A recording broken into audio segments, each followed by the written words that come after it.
शुरू हो गया। बहुत सारे मेरे साथी जुड़ भी गए हैं। आबिद मलिक, आबिद अली भाई, मोहम्मद आसिफ, वालेकुम अस्सलाम भाई, खैरियत से हैं? आसिफ भाई अपना ध्यान रखिए, लॉकडाउन में रमज़ान का पाक महीना, अपने अपने बच्चों का, घर के माँ बाप, वालिदैन सब के हिफाजत अल्लाह आप सबको अल्लाह अपने अमान में रखे। और भी कुछ साथी जुड़ जाएं तो बहुत ही इंपॉर्टेंट चीज़ है जिसको मैं आज आप सबके सामने साझा करना चाहता हूं। मोहम्मद रियाज खान जुड़ गए हैं, सलमान सैफी, शमशुद्दीन, मोहम्मद आसिफ, शुक्रिया भाई सबका जुड़ने के लिए। साथियों, आज मैंने एक जामिया थाने में ओखला के विधायक अमानतुल्लाह खां के खिलाफ पुलिस कंप्लेन की है और उसको लेकर मैं आज आप सबके बीच में आया हूं। परवेज भाई और परवेज मोहम्मद साहब हमारे जुड़ गए हैं, आबिद मलिक जुड़े हुए हैं। मैं आप सबका खुशामदीद करता हूं और उम्मीद करता हूं कि आज जो मैं आपके सामने कहने जा रहा हूं, अमानतुल्लाह खान ने किस तरह से अमानत में खयानत किया है, ये सब आपके सामने रखूंगा, लफ्ज बर लफ्ज रखूंगा। और आखिर मैंने क्यों पुलिस से शिकायत की है उनकी, क्योंकि कई मेरे दोस्त, मेरे साथी, या मैं ये कहूं कि केजरीवाल गैंग के बहुत सारे भक्त मुझे ये कह रहे थे कि भाई अभी ये वक्त है, तो भाई मुझे ये बता दो ये वक्त अब नहीं आएगा तो कब आएगा? आखिर हम अपनी आवाज अब नहीं उठाएंगे तो कब उठाएंगे? साथियों, आए दिन जामिया से बच्चे उठाए जा रहे हैं, शाहीन बाग से बच्चे उठाए जा रहे हैं, लेकिन ओखला के विधायक खामोश हैं। वो सड़कों पे नहीं निकले। जब से लॉकडाउन शुरू हुआ है तब से अल्लाह का शुक्र है, जिस लायक भी मैं हूं हर जगह मौजूद रहता हूं, सड़कों पे लोगों की खिदमत करने के लिए। जगह जगह जहां जहां लगता है मुझे होना चाहिए वहां मैं रहता हूं। जबकि यह काम ओखला के विधायक, नुमाइंदा, चुने हुए नुमाइंदे का था। उनको आज जो दुख की घड़ी है, जरूरत की घड़ी है, उसमें सब लोगों के बीच होना चाहिए था। बहरहाल इसलिए मैंने आज शिकायत की है, क्योंकि मैंने बहुत सब्र किया, बर्दाश्त किया। आए दिन जामिया के बच्चों को उठाया जा रहा है और विधायक जी ने अगर एक भी लफ्ज बोला हो उन जामिया के बच्चों के लिए, कहीं अगर कोई रिकॉर्ड हो तो आप मुझे बताइएगा। एक लफ्ज नहीं बोला है ओखला के विधायक अमानतुल्लाह खान ने। तो साथियों, आज मैंने ये जो कंप्लेन किया है जामिया थाने में, इसके बारे में पूरी बात आपके सामने रखूंगा। बहुत सारे साथी अब जुड़ गए हैं। अब ये सही वक्त होगा कि मैं बताऊं कि आखिर मैंने ये शिकायत क्यों की। सबसे पहले आपको बताना चाहता हूं, 11 फरवरी को दिल्ली के चुनाव के नतीजे आते हैं। 11 फरवरी को अमानतुल्लाह खान दूसरी बार विधायक बनते हैं और जो वक्फ बोर्ड का नियम है वो मैं आपको कोट करके बताऊंगा। Delhi Waqf board act 1955 section 14(1) के तहत जैसे ही विधानसभा का टर्म खत्म होता है, जैसे ही किसी विधायक का टर्म खत्म होता है, वो अपने आप उसकी जो सदस्यता है वक्फ बोर्ड से वो सीज हो जाती है। मतलब अमानतुल्लाह खान 11 तारीख के बाद, 11 फरवरी के बाद दिल्ली वक्फ बोर्ड के चेयरमैन थे ही नहीं। जो किस नियम के तहत, ये मैंने अभी आपके सामने रखा। तो जब जो शख्स दिल्ली वक्फ बोर्ड का जिस 11 फरवरी के बाद चेयरमैन था ही नहीं, तो आखिर किस मकसद से वो लगातार वक्फ बोर्ड के ऑफिस जाता रहा, तरह तरह के फैसले लेता रहा? क्या ओखला के विधायक जो दूसरी बार विधायक बने हैं, लगातार कई सालों से वो वक्फ बोर्ड के चेयरमैन थे, उनको इतनी समझ नहीं है या उनके सलाहकार इतना नहीं बता पाए कि नियम और कायदा और कानून क्या कहता है? ओखला के विधायक सरेआम कानून का धज्जियां उड़ाते हैं। उनको नहीं पता तो किसी वकील से वक्फ बोर्ड में उन्होंने बहुत सारे अपने रिश्तेदारों को नौकरी पे रखा हुआ है। किसी ने नहीं बताया, किसी ने नहीं पढ़ा। वक्फ बोर्ड अधिनियम पढ़ लेते। आप इतने सालों से लगातार चेयरमैन थे, आपने एक बार भी जहमत नहीं उठाई कि वक्फ बोर्ड का कानून क्या कहता है? बहरहाल जब ये 11 फरवरी के बाद वक्फ बोर्ड के चेयरमैन नहीं थे, बावजूद इसके वो लगातार ऑफिस जाते रहे, फैसले लेते रहे। चूंकि आम आदमी पार्टी की सरकार थी, आरएसएस के जो फॉलोअर हैं, भक्त हैं आजकल जो बन गए हैं केजरीवाल, वो दिल्ली के मुख्यमंत्री थे। अधिकारी जो वक्फ बोर्ड के अधिकारी हैं वो भी डर के मारे उन्होंने कभी कुछ कहा नहीं, ना कोई अपोज किया, ना ही कोई इनके खिलाफ आपत्ति दर्ज कराई। लोगों ने यह समझ लिया कि शायद हो सकता है दूसरी बार भी अमानतुल्लाह खान का ही नोटिफिकेशन होगा वक्फ बोर्ड के लिए। बहरहाल अभी तक तो ऐसा नहीं हुआ है। जैसे ही एक असेंबली का टर्म खत्म होता है, दूसरी असेंबली का टर्म शुरू होता है, तो दिल्ली सरकार बाकायदा नोटिफिकेशन इशू करती है वक्फ बोर्ड के लिए। बहरहाल उसी बीच में फरवरी के आखिर में नॉर्थ ईस्ट में बहुत ही अनफॉर्चुनेट था, दुर्भाग्यपूर्ण था, दंगा हुआ। पूरी दिल्ली दहल गई, सहम गई। कई हिंदू और मुसलमान उसमें मारे गए, जान माल का बहुत ज्यादा ही नुकसान हुआ। हम सब वहां रिलीफ के लिए गए। एक आपको याद होगा रिलीफ कैंप जो बना था वो दिल्ली सरकार ने नहीं बनाया था, वो भी वाहवाही इन्होंने लूट ली अमानतुल्लाह खान ने वक्फ बोर्ड के नाम पे। जब ये वक्फ बोर्ड के चेयरमैन ही नहीं थे तो वक्फ बोर्ड ने कोई रिलीफ कमेटी, कोई रिलीफ कैंप कैसे बना दिया? ईदगाह, अगर आप सबको याद हो, जबकि सारे एक्सपर्ट ने 3 से 4 रिलीफ कैंप के लिए दिल्ली सरकार को लिखा था। बावजूद इसके बहुत मुश्किल से वहां के लोगों की मदद से, मीम एक ऑर्गेनाइजेशन है उसकी मदद से, जमाते उलमाए हिंद की मदद से एक ईदगाह में रिलीफ कमेटी बनती है, रिलीफ कैंप बनता है। उसके बाद अमानतुल्लाह साहब ने ये, आप अमानतुल्लाह साहब के फेसबुक पेज पे जाइएगा, ये है इनका फेसबुक पेज। ये जो पहली अपील आती है इनकी 28 फरवरी 7:31 पे, और ये वक्फ बोर्ड के दफ्तर में बैठे हुए हैं। जो मुझे लग रहा है देखने से ये वक्फ बोर्ड का दफ्तर है। वहां बैठ के ये एक वीडियो बनाते हैं।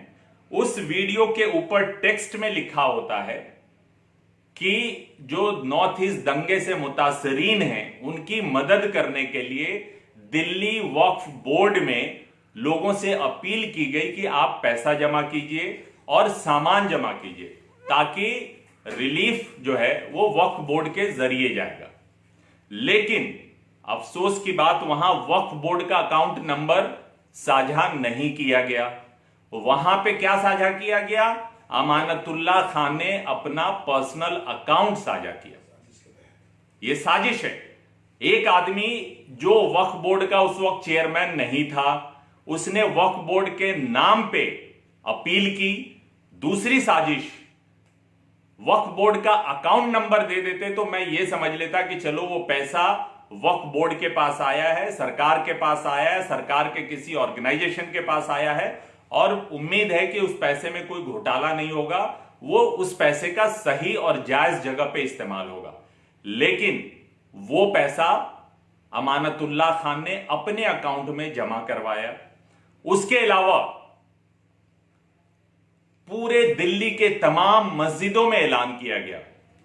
कई सारे आरडब्ल्यूए और कई लोगों को अप्रोच किया गया जो इस लायक थे, जो मदद कर सकते थे। उन्होंने सबने कैश पैसा, इसमें मैंने सुना कुछ तंजीमें भी हैं जिन्होंने अमानतुल्लाह खान साहब के यहां वो पैसा भिजवाया, कैश पैसा। आप ये देख सकते हैं, एक मैं आपको ये दिखा रहा हूं, जो अमानतुल्लाह खान ने ही ये फोटो साझा किया है, 12 मार्च का है, 6:19 पे।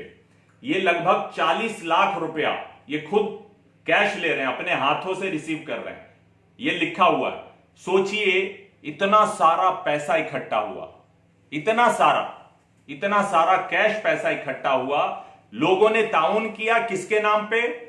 दिल्ली वक्फ बोर्ड के नाम पे। ये भनक मुझे कहां से पता चली? लोग सोच रहे होंगे कि भाई आपको कैसे पता? वो पैसा हो सकता है वक्फ बोर्ड में जमा हुआ हो। मैं भी आज तक यही समझ रहा था कि शायद वो पैसा दिल्ली वक्फ बोर्ड में जमा हुआ है और जो भी रिलीफ का काम हो रहा है वो वहां से हो रहा है। लेकिन अभी कुछ दिन पहले मुझे, जब मैंने तस्दीक की, बातचीत की, तो मुझे याद है मार्च के महीने में मैं जुमा की नमाज पढ़ रहा था अबू बकर मस्जिद में।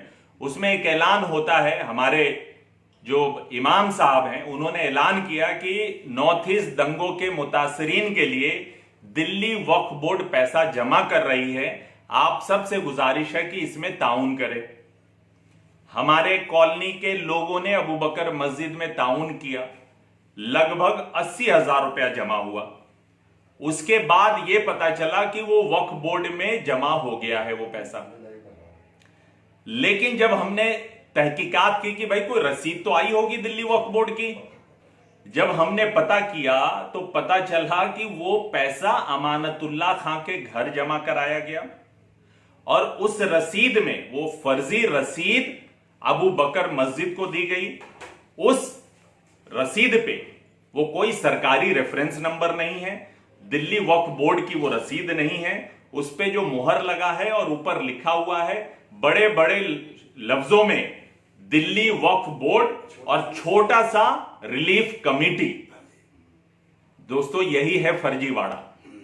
आपने बटला हाउस चौक पे भी बोर्ड लगाया था, अगर आप सबको याद हो उस जमाने में फरवरी और मार्च के महीने में, तो बड़ा सा बोर्ड लगा के कैश इकट्ठा किया जा रहा था। उसमें साफ साफ पीछे लिखा हुआ था दिल्ली वक्फ बोर्ड कमेटी की तरफ से, जो अमानतुल्लाह खान ने उसके लिए भी अपील की थी।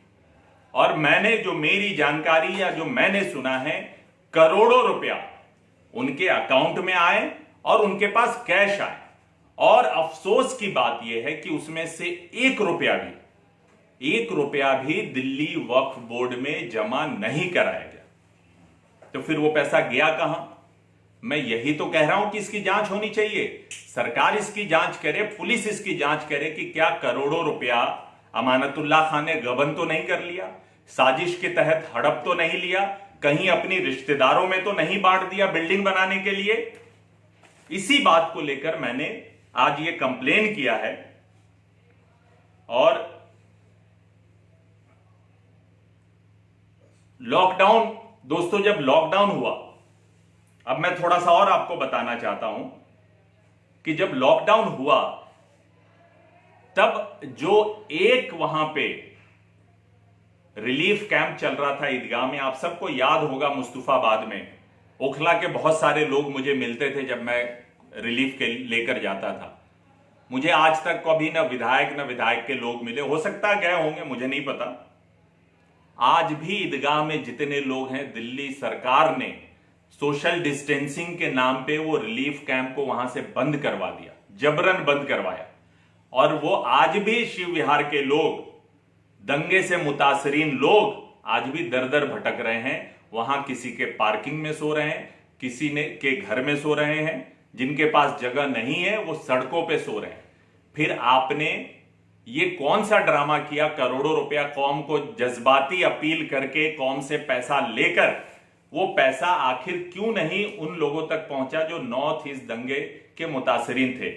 मैं ये नहीं कह रहा कि इन्होंने एक रुपया भी नहीं खर्च किया। कुछ सोशल मीडिया पे मैंने फोटो देखे हैं इनके, जो वक्फ बोर्ड के ऑफिस में बुला के कुछ लोगों को इन्होंने कैश दिया, कुछ लोगों को इन्होंने चेक दिया। तो मैं यही तो जानना चाहता हूं कि जो ये इन्होंने चेक दिया है, क्या वो दिल्ली वक्फ बोर्ड का दिया है?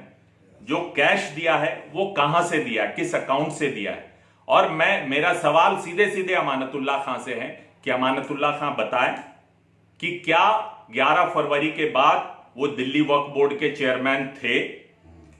अगर उनको पता था तो ये साजिश उन्होंने क्यों की कि वक्फ बोर्ड के नाम पे अपील किया उन्होंने और अकाउंट अपना साझा किया? तीसरा, अमानतुल्लाह खां के अकाउंट में कितने पैसे आए और कैश उनके पास कितना आया और वो पैसे कहां कहां खर्च हुए?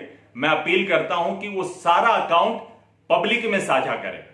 तीसरी चीज, अफसोस की बात जो मुझे सबसे ज्यादा दुख और तकलीफ इसी बात की है कि आज लॉकडाउन के बाद दिहाड़ी मजदूर, ओखला के छोटे मोटे कारोबारी जो छोटे मोटी नौकरियां करते थे, नमक रोटी के लिए बेचारे परेशान हैं, दर दर भटक रहे हैं ओखला में लोग। विधायक जी की यहां कूपन ले लेके लोग रास्ते में खड़े हुए हैं। विधायक जी जब भी जाते हैं कूपन सबको थमा देते हैं, लेकिन उनको राशन नहीं मिलता है। और राशन के नाम पे मजाक क्या हो रहा है आपको पता है?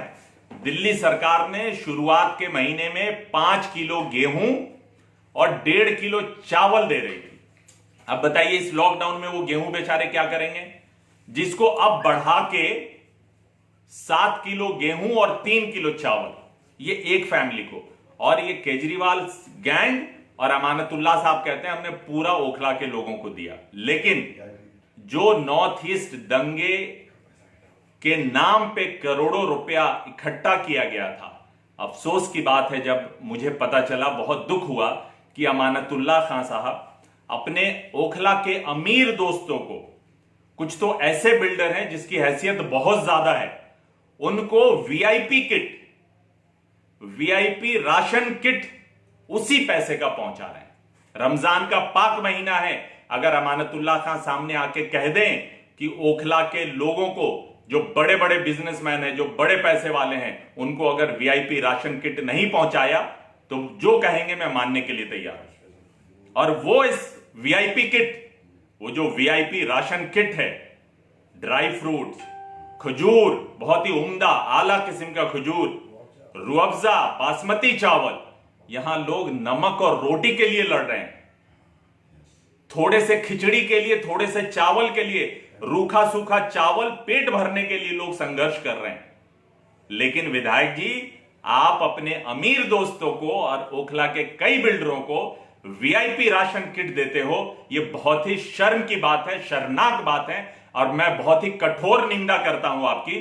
आपको शर्म आना चाहिए। जब ओखला के लोग 1,30,000 लोगों से ज्यादा लोगों ने आपको वोट दिया था, तब आपकी जिम्मेदारी थी कि हर एक लोगों की नुमाइंदगी करते। लेकिन अफसोस, आप ओखला के गरीबों के साथ नहीं हैं, ओखला के मजलूमों के साथ नहीं हैं, आप ओखला के कमजोर लोगों के साथ नहीं हैं, आप ओखला के उन लोगों के साथ हैं जिन्होंने आपको घेर रखा है, जो चुनाव में आपकी के ऊपर पैसे खर्च करते हैं, जो बड़े बड़े बिजनेसमैन हैं, जो बड़े बिल्डर हैं, आप उनको वीआईपी राशन किट भिजवाते हैं।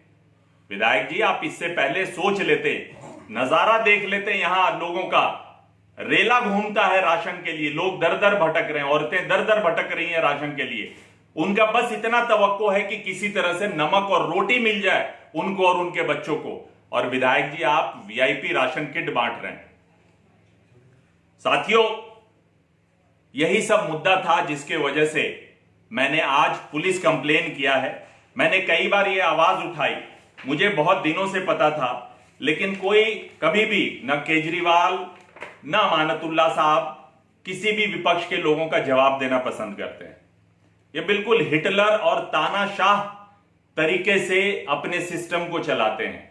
इनके नजर में और किसी की कोई हैसियत नहीं है, न अवाम की, न विपक्ष के लोगों की। इसलिए मैंने सवाल उठा उठा के, जब लगातार मुझे कोई जवाब नहीं मिला, थक हार के मैंने आज पुलिस कंप्लेन किया। और इंशाअल्लाह जरूरत पड़ी तो इसको आगे भी ले जाऊंगा, जहां जहां जिस एजेंसी को मैं ले जाने की जरूरत पड़ेगी, इस शिकायत को मैं लेकर जाऊंगा, जब तक अमानतुल्लाह खान एक एक नया पैसे का हिसाब नहीं दे देते, एक एक पैसे का, और वो पैसा जो असल में उसका हकदार है वहां तक नहीं पहुंचा देते, तब तक मैं उनका दामन छोड़ूंगा नहीं। मैं बार बार उनका दामन ऐसे ही पकड़ता रहूंगा। और साथियों, खासकर ओखला के लोगों से भी अपील है, आपने अभी फरवरी में 1,30,000 से ज्यादा वोट देकर अमानतुल्लाह खान और आम आदमी पार्टी की, केजरीवाल की सरकार बनाई। मैं आपसे भी अपील करता हूं कि आपने अपना नुमाइंदा चुना है तो आप अपने नुमाइंदे से सवाल कीजिए। आप उनसे सवाल कीजिए कि जब नॉर्थ ईस्ट के नाम पे, मुतासरीन के नाम पे जो पैसा इकट्ठा किया गया, वो दिल्ली वक्फ बोर्ड, जो पैसा नॉर्थ ईस्ट के नाम पे इकट्ठा किया गया, वो पैसा क्यों नहीं नॉर्थ ईस्ट के लोगों पे खर्च किया गया? आखिर क्यों ईदगाह में जो रिलीफ कैंप चल रहा था, जब केजरीवाल ने उनको हटाया तो उसके लिए लड़ाई क्यों नहीं लड़ी? क्यों नहीं उसका अलग से ऑल्टरनेटिव इंतजाम कराया गया? आज वो बेचारे दर दर भटक रहे हैं। सोचिए, ओखला के लोगों को या हिंदुस्तान के तमाम लोगों को लॉकडाउन के वजह से नुकसान हुआ है, लेकिन नॉर्थ ईस्ट के लोगों को डबल नुकसान है। पहले वो दंगे से मारे गए, दंगे के वजह से उनकी माली हालत खराब हुई, कमर पहले से टूटी हुई थी, और फिर ये लॉकडाउन का मार।